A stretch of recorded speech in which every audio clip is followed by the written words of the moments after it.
వారు కూర్చున్నటువంటి ఎడమ చేతి నుంచి 2 క్రోసుల దూరం అనగా ప్రదక్షిణంలో మనకు ఆ ప్రాంతంలో గణపతిని పెట్టడం జరిగినది. ఆ యొక్క శయన గణపతి యావత్ దక్షిణ భారతదేశంలో కానివ్వండి, ఉత్తర భారతదేశంలో కానివ్వండి, మనకు శయన గణపతి అనేది ఎక్కడ కూడా కనబడదు.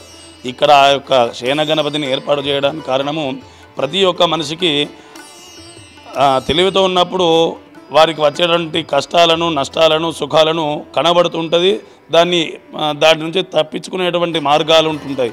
కానీ పడుకున్న సందర్భంలో సుషుప్తావస్థలో ఉన్నప్పుడు జరిగేటువంటి విషయాలు మనకు తెలియకపోవచ్చు. జాగ్రత్త, స్వప్న, సుషుప్తి అనేటువంటి 3 అవస్థలలో ఉంటాయి. ఆ అవస్థలలో దుస్వప్న దోషాలు అంటుంటాం కదా. ఆ యొక్క దుస్వప్న దోష నివారణకు గణపతి శయన గణపతి ఆరాధన అనేది మనకు చాలా విశేషాన్ని ఇస్తుంది.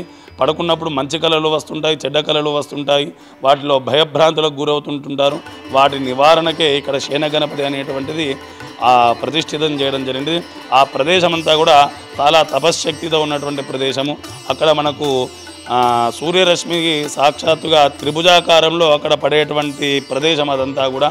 ఆ రకంగా గిరి ప్రదక్షిణ చేసుకుంటూ అమ్మవారి పాద దర్శనము.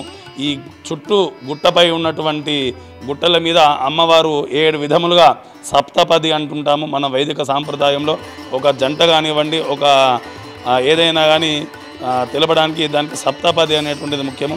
అలా అమ్మవారి ఈ గుట్టపైనంతా కూడా 7 చోట్ల పాద దర్శనములు చేసి అమ్మవారి ఇక్కడ పద్మాసీనంలో ఉన్నది అనేటువంటిది మనకు తెలుస్తుంది.